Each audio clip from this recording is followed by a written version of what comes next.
നമസ്കാരം. ഒരു സിമന്റ് ഫാക്ടറിയിൽ നൈറ്റ് ഷിഫ്റ്റിൽ ജോലി ചെയ്യുമ്പോഴാണ് മുഹമ്മദ് റംസാന് വീട്ടിൽ നിന്ന് ഒരു ഫോൺ കോൾ വരുന്നത്. തൻ്റെ 20 വയസ്സ് മാത്രം പ്രായമുള്ള മകൾ ഖാലിദ ചന്ദിയോ വെടിയേറ്റ് മരിച്ചു എന്നതായിരുന്നു ആ വാർത്ത. പെൺകുട്ടിയെ വീട്ടിൽ നിന്ന് വലിച്ചിഴിച്ച് പുറത്തു കൊണ്ടുപോയി വെടിവെച്ച് കൊല്ലുകയായിരുന്നു അക്രമികൾ. കൊലപാതകത്തിന്റെ ദൃശ്യങ്ങൾ സാമൂഹ്യ മാധ്യമങ്ങളിലൂടെ പ്രചരിപ്പിക്കുകയും ചെയ്തു. ആ പിതാവിനെ നടുക്കിയത് ഈ ക്രൂരത ചെയ്തത് തന്റെ ബന്ധുക്കളായിരുന്നുവെന്ന വാർത്തയായിരുന്നു. വിവാഹേതര ബന്ധമായിരുന്നു യുവതിക്ക് മേൽ കണ്ടെത്തിയ കുറ്റം. അവിഹിത ബന്ധമുണ്ടെന്ന് ആരോപിച്ച് സ്ത്രീകളെ കുറ്റപ്പെടുത്താൻ ഉപയോഗിക്കുന്ന കാരി എന്ന് ഖാലിദയെ പ്രഖ്യാപിച്ച ശേഷമാണ് അവരെ കൊലപ്പെടുത്തിയതെന്ന് പോലീസ് പറയുന്നു. ദുരഭിമാന കൊലകൾക്ക് ന്യായീകരണമായി കുറ്റവാളികൾ സാധാരണയായി ഉപയോഗിക്കുന്ന ഒരു വാക്കാണിത്. ഇത് ഖാലിദയുടെ മാത്രം കഥയല്ല. ഓരോ വർഷവും പാകിസ്ഥാനിൽ ദുരഭിമാന കൊലകൾക്ക് ഇരയാകുന്ന സ്ത്രീകളുടെ കണക്കുകൾ ഞെട്ടിക്കുന്നതാണ്. 2025 മാത്രം പാകിസ്ഥാനിൽ കുറഞ്ഞത് 470 ദുരഭിമാന കൊലകൾ നടന്നതായിട്ടാണ് കണക്കുകൾ. ഇതിൽ 126 സിന്ധ് പ്രവിശ്യയിലായിരുന്നു. ഈ വർഷം ജനുവരി 1 ജൂൺ 20 വരെയുള്ള കണക്ക് പരിശോധിച്ചാൽ സിന്ധിൽ മാത്രം കൊല്ലപ്പെട്ടത് 112 സ്ത്രീകളാണ്. ഈ ശിക്ഷകൾ വിധിക്കുന്നതാകട്ടെ ഗോത്രസഭകളാണ്. പാകിസ്ഥാനിൽ നിയമ സംവിധാനം എത്രമാത്രം കുത്തഴിഞ്ഞതാണെന്ന് വ്യക്തമാക്കുന്നതാണ് ഈ സംഭവങ്ങളും കണക്കുകളും. പാകിസ്ഥാനിൽ സ്ത്രീകൾക്കെതിരെയുള്ള ദുരഭിമാന അക്രമങ്ങൾ ഭീതിതമായി ഉയരുകയാണെന്ന് മനുഷ്യാവകാശ സംഘടനകളുടെ കണക്കുകൾ വ്യക്തമാക്കുന്നു. 5 വർഷം മുമ്പാണ് ഖാലിദ തന്റെ അമ്മയുടെ സഹോദരന്റെ മകനായ ബിന്ദുവിന് വിവാഹം കഴിച്ചത്. എന്നാൽ കഴിഞ്ഞ വർഷം അവസാനത്തോടെ കറാച്ചിയിലെ ഒരു ഫാക്ടറി തൊഴിലാളിയായ ഖാലിദയുടെ ഭർത്താവ് വീട്ടിൽ തിരിച്ചെത്തിയില്ല. തുടർന്ന് ഭർത്താവിനെ കണ്ടെത്താൻ ആർക്കും കഴിയാതെ വന്നതോടെ കറാച്ചിയിൽ നിന്ന് 450 കിലോമീറ്റർ അകലെയുള്ള ഖൈർപൂർ ജില്ലയിലെ ഗ്രാമമായ തണ്ടോ മസ്തിയിലുള്ള തന്റെ മാതാപിതാക്കളുടെ വീട്ടിലേക്ക് ഖാലിദ് മടങ്ങിപ്പോയി. തുടർന്ന് ഏപ്രിൽ 20 രാത്രി ചേർന്ന ബന്ധുക്കളുടെയും നാട്ടുകാരുടെയും യോഗമാണ് ഖാലിദയ്ക്ക് മറ്റൊരു ബന്ധമുണ്ടെന്ന ആരോപണം ഉയർത്തിയത്. തുടർന്ന് ജിർഗ എന്ന് വിളിക്കുന്ന ഗോത്രമൂപ്പന്മാരുടെ സഭ ഖാലിദയെ കാരിയായി പ്രഖ്യാപിക്കുകയായിരുന്നു. വിധിക്ക് പിന്നാലെ പെൺകുട്ടിയുടെ മുത്തശ്ശനും അമ്മാവനും ചേർന്ന് ഖാലിദയെ വെടിവെച്ച് കൊല്ലുകയായിരുന്നുവെന്നാണ് പോലീസ് കണ്ടെത്തൽ. കേസിൽ 3 പേരെ പോലീസ് അറസ്റ്റ് ചെയ്തിട്ടുണ്ട്. പാകിസ്ഥാൻ കോടതികൾ ജിർഗകൾക്ക് വിലക്കേർപ്പെടുത്തിയിട്ടുണ്ടെങ്കിലും ഗ്രാമീണ മേഖലകളിൽ ഇന്നും ഇത്തരം അനാചാരങ്ങൾ തുടരുകയാണ്. മകൾ എന്തെങ്കിലും തെറ്റ് ചെയ്തതായി തോന്നിയിരുന്നെങ്കിൽ അവരവളെ പോലീസിന് കൈമാറണമായിരുന്നു. എങ്കിൽ അവൾ ഇന്ന് ഏതെങ്കിലും അഭയകേന്ദ്രത്തിലെങ്കിലും ജീവനോടെ ഉണ്ടായേനെ എന്ന് ഖാലിദയുടെ പിതാവ് മുഹമ്മദ് റംസാൻ കണ്ണീരോടെ പറയുന്നു. ചില കുറ്റവാളികൾ തങ്ങൾ കുടുംബത്തിന്റെ അന്തസ്സ് സംരക്ഷിക്കാനാണ് ഇത് ചെയ്തതെന്ന് പരസ്യമായി പ്രഖ്യാപിച്ചുകൊണ്ട് അഭിമാനക്കൊല നടത്തിയ ശേഷം പോലീസിന് മുമ്പിൽ കീഴടങ്ങാറുണ്ട്. എന്നാൽ വിചാരണ തുടങ്ങുമ്പോൾ ഇതിൽ പലരും കുറ്റം പൂർണ്ണമായി നിഷേധിക്കുകയാണ് ചെയ്യുന്നത്. കോടതിയിൽ വെച്ച് അന്വേഷണത്തിലെയും പ്രോസിക്യൂഷനിലെയും പോരായ്മകൾ മുതലെടുത്ത് നിയമത്തിൽ നിന്ന് ഊരിപ്പോരാനാണ് കുറ്റവാളികൾ ശ്രമിക്കുന്നത്. ഇതിനിടയിൽ കുടുംബാംഗങ്ങൾക്ക് മേൽ കേസ് പിൻവലിക്കാൻ വലിയ സമ്മർദ്ദം പ്രതികൾ ചുമത്തും. കൂടാതെ സാക്ഷികളെ ഭീഷണിപ്പെടുത്തി മൊഴി മാറ്റിക്കുകയും ചെയ്യും. വിചാരണ വൈകുന്നത് തെളിവുകൾ നശിക്കാനും സാക്ഷികളെ ഭീഷണിപ്പെടുത്താനും വഴിവെക്കുന്നതിലൂടെ പ്രതികൾക്ക് ശിക്ഷയിൽ നിന്ന് ഊരിപ്പോരാനുള്ള വഴി തെളിയുകയും ചെയ്യും. സമ്പത്തോ വസ്തുവകകളോ പിടിച്ചെടുക്കാനും കുടുംബ വൈരാഗ്യം തീർക്കാനും വ്യാജ ആരോപണങ്ങൾ ഉന്നയിച്ച് സ്ത്രീകളെ കാരിയായി ചിത്രീകരിക്കുന്ന പ്രവണത വർദ്ധിച്ചു വരികയാണെന്ന് മുൻ district police chief Asad Raza വ്യക്തമാക്കുന്നു. ആഴത്തിൽ വേരൂന്നിയ പുരുഷാധിപത്യ മനോഭാവമാണ് ഇത്തരം കുറ്റകൃത്യങ്ങൾക്ക് കാരണമെന്നും കേസ് അന്വേഷണത്തിലും വിധി നിർണയത്തിലും സ്ത്രീ പങ്കാളിത്തം വർദ്ധിപ്പിച്ചാൽ മാത്രമേ ഇത്തരം കുറ്റകൃത്യങ്ങൾക്ക് അവസാനമുണ്ടാകൂ എന്ന് അദ്ദേഹം കൂട്ടിച്ചേർത്തു. സാക്ഷികൾ പലപ്പോഴും മൊഴി നൽകാൻ മടിക്കാറുണ്ട്. ഒപ്പം കേസുകൾ പിൻവലിക്കാനോ അനൗദ്യോഗികമായ ഒത്തുതീർപ്പുകളിൽ എത്താനോ കുടുംബങ്ങൾക്ക് മേൽ കടുത്ത സമ്മർദ്ദവും ഉണ്ടാകാറുണ്ട്.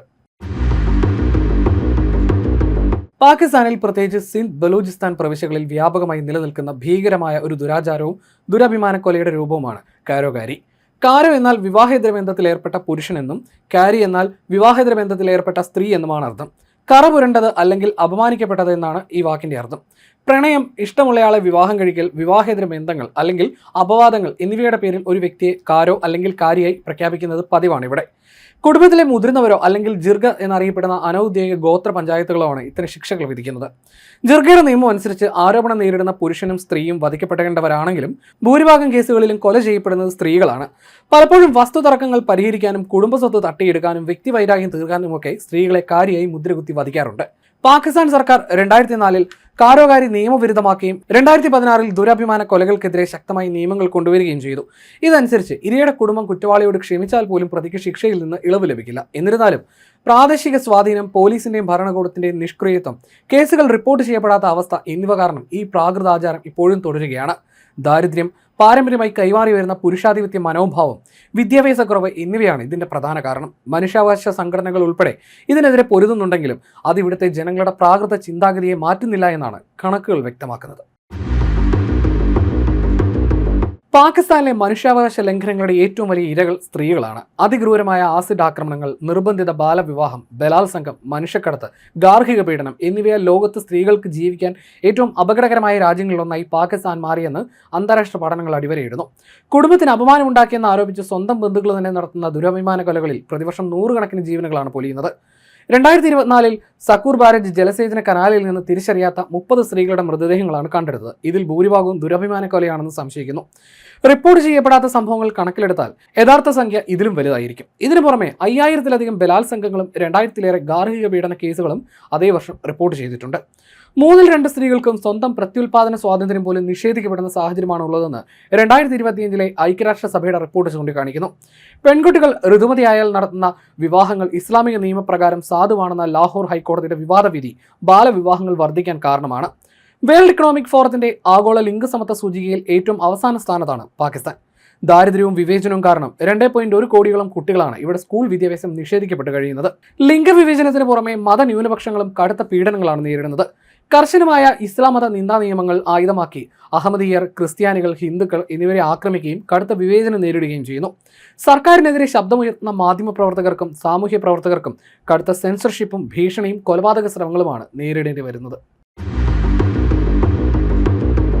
തെഹ്രീക്ക് താലിബാൻ, ഇസ്ലാമിക് സ്റ്റേറ്റ്, അൽ ഖ്വയ്ദ, ബലൂചിസ്ഥാൻ ലിബറേഷൻ ആർമി തുടങ്ങിയ തീവ്രവാദ സംഘടനകളുടെ നിരന്തരമായ ആക്രമണങ്ങൾ പാകിസ്ഥാന്റെ സുരക്ഷാ അന്തരീക്ഷം കൂടുതൽ സങ്കീർണമാക്കുകയാണ്. സ്വവർഗരതി കുറ്റകരമായി തുടരുന്നതിനാൽ ട്രാൻസ്ജെൻഡർ വിഭാഗങ്ങളും പോലീസിന് അതിക്രമങ്ങൾക്ക് ഇരയാകാറുണ്ട്. അയൽ രാജ്യങ്ങളുമായിട്ടുള്ള അതിർത്തി തർക്കങ്ങൾ സ്ഥിതി കൂടുതൽ രൂക്ഷമാക്കുന്നു. ഇന്ത്യയുമായും അഫ്ഗാനിസ്ഥാനുമായുള്ള സംഘർഷവും പ്രക്ഷുബ്ധമായ അന്തരീക്ഷമാണ് സൃഷ്ടിക്കുന്നത്.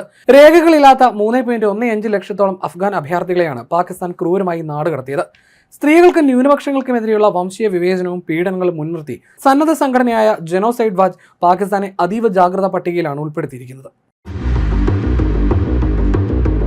സ്വന്തം കുടുംബത്തിന്റെ മാനം സംരക്ഷിക്കാൻ വേണ്ടി ഒരച്ഛനോ അല്ലെങ്കിൽ സഹോദരനോ സ്വന്തം മകളുടെയോ സഹോദരിയുടെയോ ഒക്കെ ജീവൻ എടുക്കുന്നതിനെ കുറിച്ച് നമ്മൾക്കൊന്ന് ചിന്തിക്കാൻ സാധിക്കുമോ? കേൾക്കുമ്പോൾ തന്നെ വളരെ നടുക്കം തോന്നിക്കുന്ന ഒന്ന്. എന്നാൽ പാകിസ്ഥാനിൽ ഇത് നിത്യസംഭവമാണ്. പാശ്ചാത്യ ജീവിതശൈലി കുടുംബത്തിന് അപമാനമുണ്ടാക്കുമെന്ന ഭയത്താൽ കൗമാരക്കാരെ കൊലപ്പെടുത്തിയ കേസിൽ കുറ്റക്കാരാണെന്ന് കണ്ടെത്തിയ 2 പുരുഷന്മാർക്ക് പാകിസ്ഥാനിൽ ജീവപര്യന്തം തടവ് ശിക്ഷ വിധിച്ചതായിട്ടുള്ള വാർത്ത പുറത്തു വന്നത് കഴിഞ്ഞ മാസമായിരുന്നു. 2025 ജനുവരിയിൽ പാകിസ്ഥാനിലേക്ക് വിളിച്ചു വരുത്തിയ ശേഷമാണ് 14-കാരിയായ ഹിര അൻവർ അവളുടെ പിതാവിനാലും അമ്മാവനാലും കൊല്ലപ്പെട്ടത്. കൊറ്റയിലെ കുടുംബ വീടിന് പുറത്തു വെച്ചാണ് വെടിയേറ്റ് മരിച്ചത്. അജ്ഞാതരായ തോക്കുധാരികൾ മകളെ വെടിവെച്ച് കൊല്ലുകയായിരുന്നു എന്നാണ് പെൺകുട്ടിയുടെ പിതാവായ അൻവർ ഉൽ ഹക്ക് പോലീസിനോട് പറഞ്ഞിരുന്നത്. എന്നാൽ അമേരിക്കൻ പൗരത്വം നേടിയ ഉൽ ഹക്ക് തന്റെ ഭാര്യ സഹോദരനുമായി ചേർന്ന് ആസൂത്രണം ചെയ്ത കൊലപാതകമാണിതെന്ന് പോലീസ് കണ്ടെത്തുകയും തുടർന്ന് ഇരുവർക്കും കോടതി ശിക്ഷ വിധിക്കുകയുമായിരുന്നു. പെൺകുട്ടിയുടെ വസ്ത്രധാരണം, ജീവിതശൈലി, സൗഹൃദങ്ങൾ എന്നിവയിൽ കുടുംബത്തിന് എതിർപ്പുണ്ടായിരുന്നു. തന്റെ മകളുടെ വസ്ത്രധാരണവും സൗഹൃദങ്ങളും സോഷ്യൽ മീഡിയയിലെ സാന്നിധ്യവും പ്രത്യേകിച്ച് ആൺകുട്ടികളുമായിട്ടുള്ള അടുപ്പവും തനിക്ക് അപമാനമുണ്ടാക്കിയതായി ഉൽഹക് കൊറ്റയിലെ ജില്ലാ കോടതിയിൽ ഏറ്റുപറഞ്ഞു. തുടർന്ന് പ്രതികൾക്ക് ജീവപര്യന്തം ശിക്ഷ വിധിച്ചു. കുടുംബത്തോടൊപ്പം അവധിക്കാലം ആഘോഷിക്കാനാണെന്ന് വിശ്വസിപ്പിച്ച് പാകിസ്ഥാനിലെത്തിച്ച മകളെ കൊല്ലാൻ ബന്ധുക്കളെ പ്രേരിപ്പിച്ചത് ഈ അപമാന ഭീതിയായിരുന്നു. വീടിനുള്ളിൽ ഫോൺ മറന്നു വെച്ചു നിന്ന് നുണ പറഞ്ഞ് ഉൽഹക് മകളെ തെരുവിൽ തനിച്ചാക്കി പോവുകയും തുടർന്ന് ബൈക്കിലെത്തിയ അമ്മാവൻ പെൺകുട്ടിയെ വെടിവെച്ച് കൊല്ലുകയുമായിരുന്നുവെന്നും കോടതിയിൽ വ്യക്തമാക്കി. കൊലപാതകം മുൻകൂട്ടി ആസൂത്രണം ചെയ്തതാണെന്ന് ജഡ്ജി ഷാഹിദ് ജാവേദ് അംഗീകരിച്ചെങ്കിലും അതിന് തക്കതായ തെളിവുകളുടെ അഭാവം ചൂണ്ടിക്കാട്ടി ശിക്ഷ വധശിക്ഷയിൽ നിന്ന് ജീവപര്യന്തമായി കുറയ്ക്കുകയായിരുന്നുവെന്ന് ന്യൂയോർക്ക് ടൈംസ് റിപ്പോർട്ട് ചെയ്തു. പ്രതികൾക്ക് $715 വീതം പിഴയും ചുമത്തിയിട്ടുണ്ട്. നീതിന്യായ വ്യവസ്ഥകൾക്കും ഭരണഘടനയ്ക്കും മുകളിൽ ഗോത്ര നിയമങ്ങളും പ്രാകൃത ആചാരങ്ങളും വാഴുന്ന പാകിസ്ഥാനിൽ ന്യൂനപക്ഷ വിഭാഗത്തിൽ ഉൾപ്പെടുന്ന പെൺകുട്ടികളും സ്ത്രീകളും കടുത്ത ഭീതിയോടെയാണ് കഴിയുന്നത്. ദുരഭിമാന കൊലകൾ കൂടാതെ സിന്ധു പ്രവിശ്യയിൽ പ്രായപൂർത്തിയാകാത്ത ഹിന്ദു പെൺകുട്ടികളെ നിർബന്ധിതമായി മതപരിവർത്തനം നടത്തി വിവാഹം കഴിപ്പിക്കുന്നതും വർദ്ധിച്ചു വരികയാണ്. സിന്ധിലെ ഖോഡ്കി കേന്ദ്രീകരിച്ച് പ്രവർത്തിക്കുന്ന ആത്മീയ രാഷ്ട്രീയ നേതാവ് മിയാൻ മിത്തുവിന്റെ ദർഗകൾ കേന്ദ്രീകരിച്ചാണ് ഭൂരിഭാഗം മതപരിവർത്തനങ്ങളും നടക്കുന്നത്. മുമ്പ് പാകിസ്ഥാൻ പീപ്പിൾസ് പാർട്ടി ജനപ്രതിനിധിയായിരുന്ന ഇയാളെ വിവാദങ്ങൾ കടന്നതോടെ പാർട്ടി പുറത്താക്കുകയായിരുന്നു. എന്നിരുന്നാലും പ്രാദേശികമായി ഇയാൾക്കുള്ള സ്വാധീനം ഇത്തരം അനാചാരങ്ങൾക്ക് കുടപിടിക്കുന്നു. ഇസ്ലാം മതം സ്ത്രീകളുടെ അവകാശങ്ങൾക്കും സമ്മതത്തിനും വലിയ പ്രാധാന്യം നൽകുന്നുണ്ടെങ്കിലും സിന്ധിലെയും ബലൂചിസ്ഥാനിലെയും ഗോത്രവർഗ മേഖലകളിൽ പാരമ്പര്യമായി പോരുന്ന പുരുഷാധിപത്യ ചിന്താഗതികൾക്കാണ് മേൽക്കൈ. ഇഷ്ടമുള്ള പങ്കാളിയെ തിരഞ്ഞെടുക്കുന്നതും സ്വന്തം അവകാശങ്ങൾക്ക് വേണ്ടി സംസാരിക്കുന്നതും കുടുംബത്തിന് വരുത്തിവെച്ച വലിയ അപമാനമായിട്ടാണ് ഇവിടുത്തെ ഗോത്രങ്ങൾ കാണുന്നത്. കുടുംബത്തിന്റെ നഷ്ടപ്പെട്ട മാനം വീണ്ടെടുക്കാൻ പെൺകുട്ടിയെയും പങ്കാളിയെയും ക്രൂരമായി കൊലപ്പെടുത്തുന്നത് ഈ പ്രാകൃത സമൂഹങ്ങളിൽ പ്രശംസിക്കപ്പെടുകയും ചെയ്യാറുണ്ട്. ഇരകളെ പണത്തിനോ ഭൂമിക്കോ പ്രതികാരത്തിനോ വേണ്ടി കച്ചവടം നടത്തുന്ന രീതിയും ഇവിടെ നിലനിൽക്കുന്നുണ്ട്. ഫ്രാൻസിൽ നിന്ന് കമ്പ്യൂട്ടർ സയൻസിൽ PhD നേടുകയും ഉയർന്ന ശമ്പളമുള്ള ജോലി ഉപേക്ഷിച്ച് ജന്മനാട്ടിലെ കുട്ടികളെ പഠിപ്പിക്കാനെത്തുകയും ചെയ്ത കാഠ്ഗോഡ് സ്വദേശിയായ പ്രൊഫസർ അജ്മൽ സാവന്ത് കൊല്ലപ്പെട്ടത് കഴിഞ്ഞ വർഷമാണ്.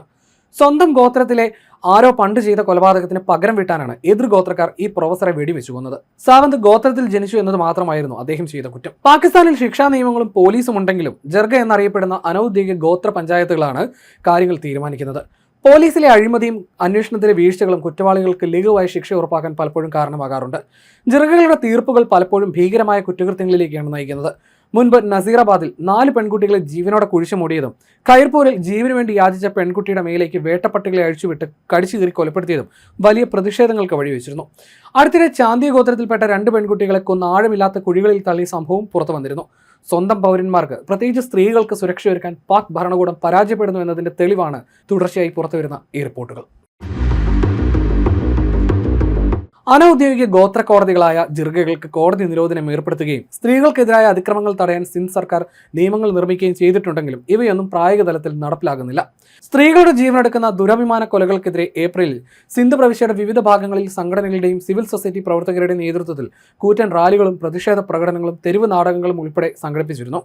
കുറ്റവാളികൾക്കെതിരെ കർശന നടപടി സ്വീകരിക്കണമെന്നും പ്രാകൃത ആചാരങ്ങൾ അവസാനിപ്പിക്കണമെന്നും ആവശ്യപ്പെട്ടായിരുന്നു ആ പ്രക്ഷോഭങ്ങളൊക്കെ.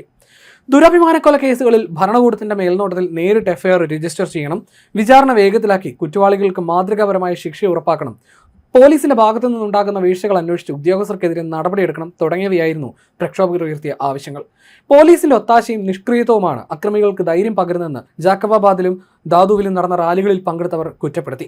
നിയമങ്ങൾ കാര്യക്ഷമമായി നടപ്പിലാക്കിയില്ലെങ്കിൽ സിന്ധ് പ്രവിശ്യ സ്ത്രീകളുടെ ശ്മശാനമായി മാറുമെന്നാണ് രാഷ്ട്രീയ സാമൂഹ്യ പ്രസ്ഥാനങ്ങളും മുന്നറിയിപ്പ് നൽകുന്നത്.